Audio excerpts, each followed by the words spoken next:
कि अब फाइनली मूचन वापस आ चुका होता है अपने मू रियल में, जहाँ पर वो उस कॉपर के टुकड़े के बारे में अपने डैड को बताता है, जिससे कि उन लोगों को एक नई पावर के बारे में पता चलता है जो कि असल में होती है बीलिंग के ब्लैकवुड के जंगलों में। लेकिन मूचन अपने डैड से ये कहता है कि मैं भी आपके साथ में वहीं पर चलना चाहता हूँ जहाँ पर असल में ल्यू फैमिली वाले भी आने वाले थे। इसीलिए फिर मूचन यहाँ पर अपनी ट्रेनिंग को शुरू कर देता है, कुछ ऐसी फॉर्मेशन को बनाने लगता है जिसके बारे में उसको उसके नए मास्टर ने सिखाया था। और जब फाइनली मूचन उन सभी को सीखने में कामयाब हो जाता है तो उसके डैड मूफैंग उसे अपने साथ में ले जाने के लिए भी तैयार हो जाते हैं। और फिर हमें उन सभी लोगों को ब्लैकवुड के घने अंधेरे जंगलों में दिखाया गया था, जहाँ पर असल में ल्यू फैमिली वाले भी आ जाते हैं। और हमारी नेक्स्ट एपिसोड की शुरुआत भी यहीं से हो जाती है, जहाँ पर हमें दोनों ही फैमिलीज को आमने सामने दिखाया जाता है, जहाँ पर ल्यू मोबाइल का सेकंड अंकल ल्यू मिंग मूचन से ये कहने लगता है कि मैं जानता हूँ कि तुम्ही ने ब्लड स्लॉटर से हमारा वो कॉपर का टुकड़ा चुराया था। तो मूचन उससे कहता है कि हाँ, कुछ ऐसा ही समझ सकते हो, मेरे लक ने मेरा साथ दिया और मुझे वो मिल गया। इस बात पर ल्यू मोबाइल से कहता है कि तुम्हारा लक तो काफी अच्छा है लेकिन तुम्हारी किस्मत उतनी अच्छी नहीं है। और फिर तभी ल्यू फैमिली का लीडर मूफैंग से कहने लगता है कि तुम्हारा बेटा काफी अच्छा है, लेकिन मेरी सलाह मानो तो तुम्हें वो कॉपर का टुकड़ा हमें वापस कर देना चाहिए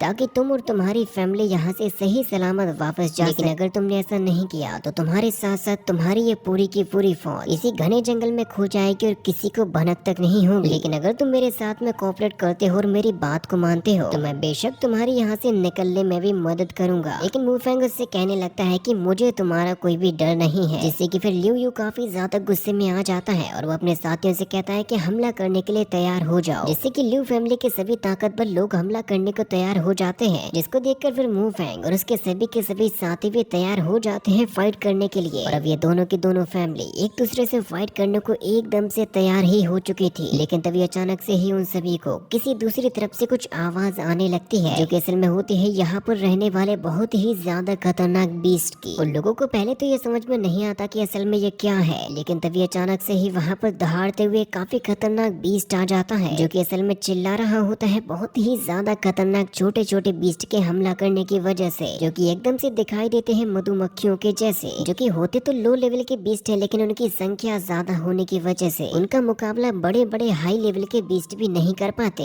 तो यही सेम बात मूचन के अंकल जोंग भी कहते हैं कि अगर ये लो लेवल के बीस्ट इकट्ठे हो जाए तो इनके सामने हाई लेवल के स्पिरिचुअल बीस्ट भी कुछ नहीं है, क्योंकि ये सभी के सभी बीस्ट मिलकर उस बड़े से बीस्ट को खा जाते हैं, जिसको देखकर ये सभी के सभी लोग हैरान हो जाते हैं कि जब ये इतने बड़े बीस्ट को जिंदा ही खा गए तो इंसानों की तो इनके सामने आखिर औकात ही क्या है। इसीलिए मूफैंग तुरंत ही अपने सभी के सभी साथियों से कहते हैं कि हम लोगों को यहाँ से अपनी जान बचाकर भागना होगा, जिससे कि वो यहाँ से एक अलग ही डायरेक्शन में भागते हैं। और उन्हीं को देखकर ल्यू फैमिली वाले भी यहाँ से भागने लगते हैं अपनी जान बचाने के लिए, जिससे कि ये मधुमक्खियाँ दो डायरेक्शन में बट जाती हैं। ल्यू फैमिली के लास्ट में एक जो बंदा बचा हुआ था वो सभी के सभी मिलकर उसको खा जाते हैं। उन्हें चंद सेकंड भी नहीं लगते उसको पूरी तरीके से खत्म करने के लिए। इसीलिए ल्यू मोबाइल बाकी के लोगों से कहता है कि बेवकूफों भागते रहो, लेकिन ल्यू मोबाइल के वहाँ से आगे बढ़ते ही वो सभी के सभी मिलकर एक और बंदे को पूरी तरीके से खत्म कर देती हैं। साथ ही साथ मू फैमिली वाले भी काफी तेजी के साथ में भागते हुए चारों तरफ ही बढ़ जाते हैं। और वो जैसे ही यहाँ पर मूचन को पकड़ने वाली होती हैं तो मूफैंग मूचन को रास्ते से हटाकर उन सभी के ऊपर अपने स्वॉर्ड्स के कुछ स्लैशिंग अटैक कर देते हैं, जिससे कि उन्होंने वाकई में यहाँ पर कुछ बग्स को तो मार ही दिया था। लेकिन अब वो सभी के सभी दोबारा से इकट्ठा होकर उन लोगों के ऊपर हमला करने लगते हैं, जिससे कि हमें यहाँ पर उन सभी के बीच में एक काफी गजब की फाइट भी दिखाई जाती है। मूचन भी यहाँ पर अपने स्पिरिचुअल एनर्जी के अटैक्स को यूज कर रहा था उनको दूर भगाने के लिए। और जैसे ही उन सभी की काफी बड़ी संख्या मूचन को मारने वाली होती है तो फिर तभी उसको बचाने के लिए वहाँ पर आ जाते हैं उसके अंकल चैन। उससे कहते हैं कि तुम्हें कहीं पर चोट तो नहीं आई। लेकिन अब मूचन के फादर मूफैंग उन सभी के बीच में काफी बुरी तरीके से फंस जाते हैं, इसीलिए फिर वो मूचन से कहने लगते हैं कि हमें जल्द से जल्द यहाँ से निकलने का रास्ता ढूंढना होगा।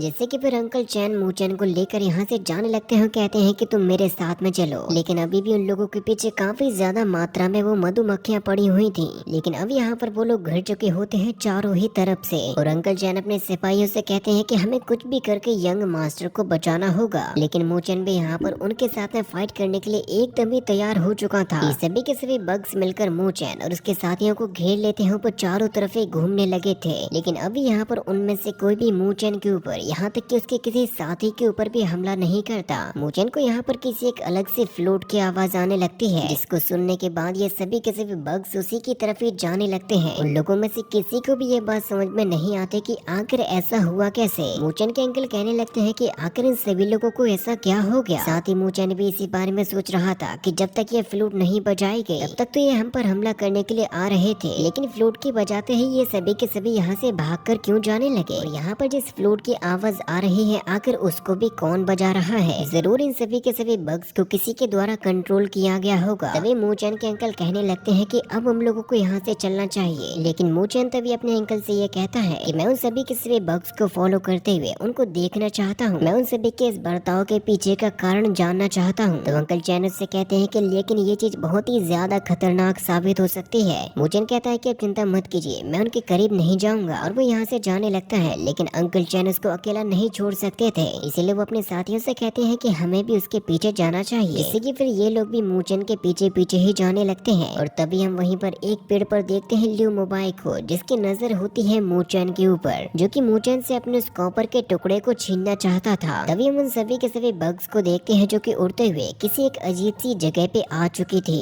जिनका पीछा करते करते वहीं पर पहुंच चुका होता है मूचन। और उसी के साथ साथ वहाँ पर अंकल चैन और बाकी के लोग भी आ चुके होते हैं। वो लोग देखते हैं कि ये सभी के सभी बग्स एक पेड़ के पास में पहुंच चुकी हैं, जहाँ पर मधुमक्खी के छत्ते के जैसे उनका घर बना हुआ था। और वो सभी के सभी उसी के अंदर ही चले जाते हैं एकदम शांत होकर। तभी मूचन गौर करता है कि यहाँ से जिस फ्लूट की आवाज आ रही थी वो भी अचानक से बंद हो चुकी है। और तभी उसको अचानक से ही उसी पेड़ के नीचे कोई इंसान नजर आता है, जैसे कि वहाँ पर कोई बैठा हुआ हो। और उसके मन में इच्छा होती है कि वो उसको जाकर देखे, इसीलिए वो अपने अंकल चैन से कहता है कि आपको मेरे लिए एक छोटा सा काम करना होगा। वो उनको जैसे ही अपना प्लान बताता है तो अंकल चैन से कहते हैं कि लेकिन ये चीज तुम्हारे लिए काफी ज्यादा रिस्की हो सकती है। मूचन कहता है कि हाँ ऐसा हो सकता है, लेकिन फिर भी मैं ये करना चाहता हूँ। वैसे आपको मेरे बारे में ज्यादा चिंता नहीं करनी चाहिए, इसीलिए अब जाइए और मेरा काम कीजिए। अंकल चैन कहते हैं कि सच में जवान लोग काफी ज्यादा दिलेर होते हैं। और वो तुरंत ही अपने सभी सिपाहियों के साथ में यहाँ से किसी दूसरी तरफ ही जाने लगते हैं। और मूचन की नजर होती है उस फ्लूट बजाने वाले के ऊपर। तभी अंकल चैन जंगल के बीच में जाकर अपना काम कर देते हैं और वो पावर्स का एक काफी बड़ा ब्लास्ट भी कर देते हैं, जिसको सेंस करते हुए ये सभी के सभी बग्स भी तुरंत ही एक्टिवेट हो जाते हैं और उस हमले वाली जगह की तरफ जाने लगते हैं। जिनको देखकर मूचन कहने लगता है कि चलो फाइनली कम से कम अंकल चैन ने अपना काम तो कर ही दिया, इससे कि अब उसको भी मौका मिल जाता है यहाँ से आगे बढ़ने का। और वो काफी तेजी के साथ में उसी पेड़ की तरफ ही जाने लगता है। तभी अचानक से ही मूचन के सामने वहाँ पर दो बग्स आ जाते हैं, जिनके पहले के हमले से तो वो खुद को बचा लेता है और दूसरे वाले को वो खुद ही फोड़ देता है। और फाइनली पहुँच जाता है उसी पेड़ के नीचे, जहाँ पहुँचने पर उसको दिखाई देता है कि जिस फ्लूट बजाने वाले को वो एक जिंदा इंसान समझ रहा था, वो तो असल में होती है एक डेड बॉडी। मूचन को समझ नहीं आता कि आखिर ये इंसान कौन हो सकता है और ये यहाँ पर आखिर आया कहाँ से। और वो जैसे यहाँ पर अपने एक पिल को डालता है, उसको किसी की आवाज आने लगती है और वो मूचन से कहने लगता है कि आखिर तुम्हें क्या चाहिए लिन चोंग जू से। मूचन जैसे ही ये नाम सोचता है उसके दिमाग में एक ख्याल आने लगता है कि उसको लिन चोंग जू के बारे में बताया था उसकी सबसे अच्छी दोस्त लुओ ली ने। और उसको पता चला था कि जो लिन चोंग जू रेस वाले लोग होते हैं वो बहुत ही ज्यादा ब्रिलियंट होते हैं और इस रेस के बंदे जो कि स्प्लिट इंसेक्ट में मास्टरी हासिल कर चुके होते हैं, उन लोगों के पास में इस दुनिया की हर चीज को कंट्रोल करने की पावर आ जाती है। इसका तरीका तो काफी अजीब होता है, लेकिन इसकी पावर काफी ज्यादा अच्छी होती है। लेकिन मूचन को भी ये काफी ज्यादा अजीब लग रहा था कि वो आखिर किसी स्प्लिट इंसेक्ट मास्टर से यहाँ पर कैसे मिल सकता है। वो स्प्लिट मास्टर यहाँ पर मूचन से कहने लगता है कि मैं ये जानता हूँ कि तुम यहाँ पर 9 नीदर बर्ड को ट्रेस करते हुए ही आए हो, लेकिन इतना याद रखना कि वो चीज तुम्हें इतनी आसानी के साथ में नहीं मिलने वाली। और वो मूचन को यहाँ पर जीव यूको की सारी जानकारी भी देने लगता है, जिससे कि मूचन समझ जाता है कि ये स्प्लिट इंसेक्ट मास्टर भी यहाँ पर जीव यूको के पावर को लेने के लिए ही आया होगा